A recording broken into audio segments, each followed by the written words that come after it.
Nord-ouest du Périgord, vaste contrée au vert pâturage, et d'un peu plus près, le Far West.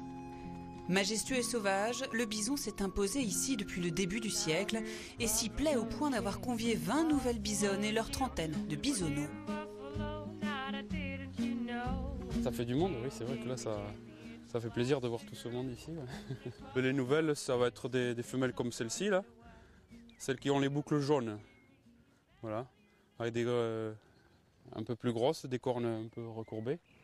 Voilà, ça c'est des femelles qui vont mettre bas cette année, d'ici un mois ou deux là. Les premiers bisonneaux nés en Dordogne, car depuis les débuts de la ferme, ils y étaient seulement élevés. Désormais, l'exploitation prend une nouvelle ampleur. Je peux compter sur mes 20-25 bisonnes qui vont faire des petits tous les ans, quoi. Et ainsi pour pérenniser ma commercialisation de la viande, quoi.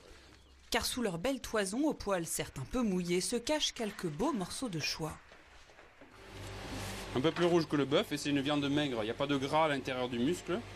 Et sinon on a les mêmes familles de morceaux, de la bavette, des entrecôtes, du faux filet, des rôtis, des steaks, du bourguignon, du jarret. Et dans cet animal, rien ne se perd, tout se transforme. Des colliers ont fait du pâté, des têtes, des trophées. Dans 3 ans, toute cette production devrait avoir quasi doublé. Et c'est ainsi que les petits garçons rêveurs deviennent de vrais cow-boys.